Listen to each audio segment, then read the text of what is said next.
on est tombé ici, dans cette conférence, sur un point qui n'est pas très bien expliqué.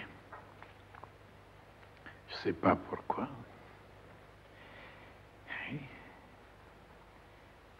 En réalité, le corps physique cherche un autre corps physique pour se joindre, pour se toucher. Mais le plan astral cherche le sentiment que cette fille ou cet homme est vivant, il sent, il vous aime, ou il vous déteste, quelque chose comme ça. Après, le corps mental cherche le corps mental de l'autre qui vous comprend, qui pense comme vous, qui vous donne raison. Autrement, il n'y a pas d'amour. Et oui, mais alors l'âme et l'esprit, qu'est-ce qu'ils cherchent là? Et il existe aussi. Oh, il cherche quelque chose de tellement subtil, tellement divin, tellement pur, qu'on ne peut pas ni le toucher, ni le voir. C'est une quintessence. Et voilà ce que les hommes cherchent les femmes, sans se rendre compte. Le corps, c'est un prétexte. Et si c'était le corps physique, il devait résoudre tous les problèmes. Et pourquoi il y a tellement de changements après, des animosités, des persécutions, c'était pas complètement le corps. Le corps physique, bien sûr, c'est un instrument. Il a son rôle, mais derrière lui, il y a d'autres choses que l'esprit cherche. C'est cette quintessence que la femme possède, mais en haut, elle la possède. Regardez combien les hommes sont ignorants, regardez. Et les déceptions, tout est là parce qu'il ne comprend pas ce qu'il cherche. Il cherche cette quintessence. Et pourquoi? Et pour créer quelque chose. Parce que l'homme, c'est un esprit, il a besoin de la matière pour la façonner, pour la modeler, pour travailler, pour lui donner une forme. Et ce n'est pas dans le plan physique comme il le fait, c'est la matière, la femme matière, il la modèle, et l'enfant qui vient. Et non, c'est pas complet. C'est seulement un reflet de la réalité qui existe en haut. Ce qui se passe ici, c'est un reflet. Les gens sont comme des médiums inconscients. Ils agissent, ils répètent ce qui se passe en haut. En haut, l'esprit, qui est un esprit sur une puissance, il a besoin de modeler quelque chose, une quintessence, une matière très subtile, et c'est la femme qui porte cette quintessence. Et l'homme la cherche, il a besoin, et il ne sait pas qu'il cherche cette quintessence. Et voilà pourquoi toutes les femmes émanent une quintessence. Et c'est à cause de cette quintessence, les hommes sont attirés et ils sont ignorants, ils ne savent pas que c'est ça. Ils pensent que c'est ça, les jambes, les vêtements, les cheveux. Et au bout de quelque temps, cette quintessence n'est pas là où il y a un changement et ils sont dessus. Et pourtant, le corps physique est là. Si c'était le corps physique, ça devait continuer éternellement, cet amour-là. Alors, vous voyez, voilà la logique. Regardez. Et les plus grands penseurs ne sont pas arrivés. Moi, je lis beaucoup de livres et de romans. J'ai vu qu'ils ne savaient pas ce que l'homme cherchait et ce que la femme cherchait. La femme cherchait cette force pour être façonnée, modélée, alors sculptée.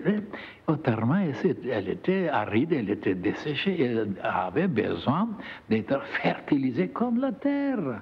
La terre a besoin de l'eau, de ceci pour être... Autrement, elle est desséchée. Voilà, c'est des choses que ni les hommes ni les femmes se sont rendus compte. C'est toujours le côté extérieur, la surface, ce qui n'est pas essentiel. Et il ne voit pas le côté profond, le côté sublime, le côté très haut. Et à moi, le ciel m'a donné ce défaut. toujours de regarder, de chercher, et c'est là que je trouve, je vois, oh là là, où sont les humains? Et maintenant, puisque c'est ainsi, qu'est-ce que ça peut donner si vous arrivez maintenant à boire, à capter cette quintessence qui est partout, partout, partout dans l'univers, et qu'elle se manifeste à travers la femme? Et si vous pouvez, vous serez tellement abreuvé, tellement content, rempli, vous n'aurez pas besoin d'aller chercher les femmes. Parce que ce n'est pas les femmes qui vous donnent, c'est cette quintessence qui vous remplira, qui vous donnera le bonheur, l'extase. Vous n'avez pas besoin de toucher, d'embrasser. Ça aussi, on ne peut pas comprendre ça, vous voyez? Parce qu'on n'est pas allé très haut pour comprendre ça. Eh oui, supposez que vous arrivez à boire cette quintessence, c'est fini. Vous êtes sans arrêt rempli de ce que les hommes cherchent, et vous n'avez pas besoin d'aller faire des cochonneries. Ah là là, il faut des siècles pour comprendre ça. Lisez la littérature, vous verrez comment les penseurs pensent. Toujours de la même façon, toujours. Comment ils se prononcent sur l'amour, ceci, sur la... Et ils ne sont pas allés très haut, très haut, très haut, pour voir que ce n'est pas comme ça. Et moi, je vous le dis, voilà. Si vous arrivez maintenant à capter, à boire cette force qui est de l'esprit, vous n'aurez plus besoin des hommes. Vous les fréquenterez, vous serez gentils, mais vous n'aurez pas cette faiblesse de tout sacrifier avec quelques minutes de folie, comme ça se passe. Voilà, mes chers frères, sur des choses tellement nouvelles, tellement éloignées, tellement lointaines que l'homme, il ne peut pas s'imaginer, il est trop habitué à penser comme ça. Même je me demandais si je devais vous révéler ça. Oui. Parce que je vois, c'est absolument impossible de comprendre ça. Comment on peut arriver à ça? Et maintenant, regardez encore, quand vous mangez, ben, tous les secrets mystères sont là, dans la nutrition. Regardez maintenant, tous les idiots pensent que c'est la nourriture, c'est ça, et ils ne savent pas que la vie qui est dans cette nourriture qu'ils cherchent, qui nous fait vivre et qui est la plus essentielle, c'est pas ce qu'on voit, ce qu'on pèse, la vie qui est en dedans, le côté éthérique. Là aussi, il ne comprend rien du tout. Il pense que c'est le côté grossier que l'organisme. Et non, ce sont des particules qui contiennent la force derrière. Et l'organisme absorbe cette force, cette vitalité. Et il se sert avec les particules pour placer par-ci, par-là, et certaines les rejeter parce qu'il encombre l'organisme. Mais c'était la vie. Et manger maintenant quelque chose qui n'est pas vivant, je disais, même pour les religieux, je disais, regardez maintenant comment l'Église pense quand elle doit bénir les hosties et le vin, ou le pain. Et je dis, moi, avant que les prêtres bénissent la nourriture, Dieu l'a béni déjà puisqu'il a mis la vie en dedans. Et si la bénédiction des prêtres était tellement puissante, pourquoi on ne mange pas des copeaux, des morceaux de verre